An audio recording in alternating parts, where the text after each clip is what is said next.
Space the final frontier, जो words कभी एक साइंस फिक्शन हुआ करता था वो आज रियलिटी में कन्वर्ट हो चुका है एंड एक एसेंशियल पार्ट भी बन चुका है हमारे नेशनल सिक्योरिटी और इकोनॉमिक ग्रोथ का। और अभी प्रेजेंट डे में जब बहुत सारे देश अपने डोमिनेंस दिखाना चाहते हैं स्पेस में, तब एक क्वेश्चन अराइज होता है, should India establish its own space force?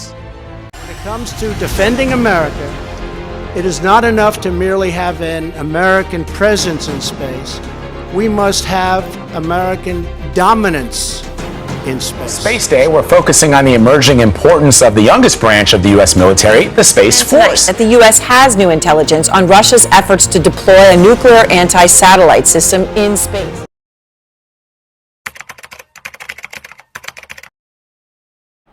आप पास्ट में देखो देन इंडिया का एक बहुत बड़ा रोल रह चुका है स्पेस हिस्ट्री और स्पेस एक्सप्लोरेशन को लेके। The Indian space research organisation और इसरो, उसने बहुत बड़े बड़े माइलस्टोन्स अचीव किया है, from launching the Mars orbiter mission to developing indigenous satellite system.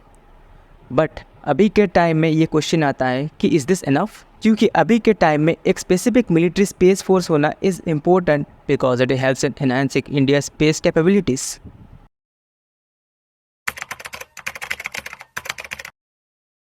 देखिए, स्पेस अभी बस एक्सप्लोरेशन तक सीमित नहीं रहा, इसका स्ट्रैटेजिक इम्पोर्टेंस भी बहुत ज़्यादा बढ़ रहा है। सैटेलाइट्स जो हेल्प करते थे हमें कम्युनिकेशन, नेविगेशन, सर्विलेंस में, वो आज एक क्रूशियल रोल प्ले करते हैं इंडियन इकोनॉमी में और मिलिट्री सिस्टम में।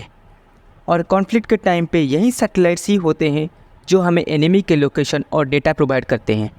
इसीलिए इन इम्पोर्टेंट एसेट्स को बचा के रखना हमारे स्ट्रैटेजिक इम्पोर्टेंस के लिए बहुत ज़्यादा ही इम्पोर्टेंट है।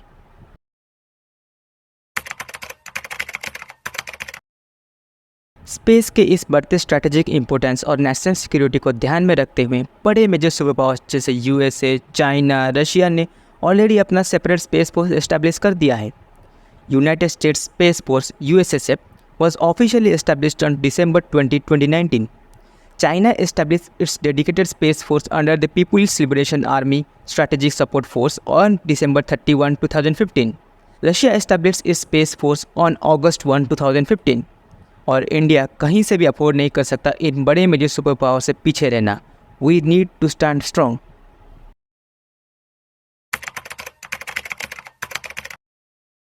देखिए, इन सब चीज़ों को सामने रखते हुए इंडिया ने ऑलरेडी कदम बढ़ाना शुरू कर दिया है।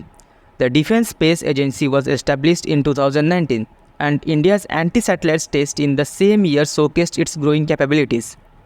बट इंडिया को प्योरली अपने सेल्फ इंटरेस्ट को प्रोटेक्ट करने के लिए एक सेपरेट स्पेस फोर्स की ज़रूरत है जो कैपेबल हो for taking both defensive and offensive operations in space.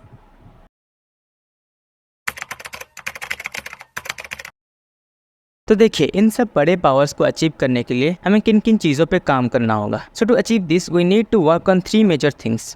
Number 1, we need to increase our defence budget up to the mark of $100 billion minimum. क्योंकि जैसे मैंने प्रीवियस वीडियो में एक्सप्लेन किया था और बताया था कि वर्ल्ड के सभी कंट्रीज़ अपने डिफेंस बजट बढ़ा रहे हैं, तो हमें कुछ भी करके मिनिमम तो $100 बिलियन का मार्क अचीव करना ही होगा। क्योंकि अगर हमारे पास ज़्यादा डिफेंस बजट होगा then we can spend more on various defence agencies जैसे स्पेस फोर्स वगैरह और आर्मी, नेवी, एयरफोर्स, सब पे हम मोर स्पेंड कर सकते हैं। अपने आर्मी और अपने नेवी और अपने एयरफोर्स सबको मॉडर्नाइज भी कर सकते हैं। So we need to increase our defence budget कुछ भी करके।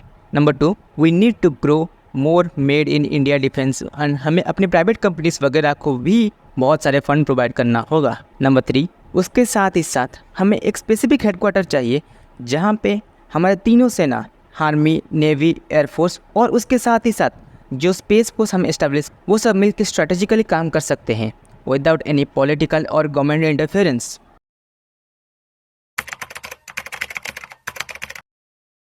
देखिए, the establishment of an Indian space force is not just a strategic necessity but a natural progression of India space ambition. हमें पता नहीं फ्यूचर में हमें कौन से चैलेंजेस का सामना करना होगा और इसीलिए हमें हर वक्त रेडी रहना होगा कि हम अपने लैंड, वाटर, एयर और उसके साथ ही साथ स्पेस को अपने दुश्मनों से प्रोटेक्ट कर सके and we must be ready to face every challenges. So thank you. जय हिंद, जय भारत।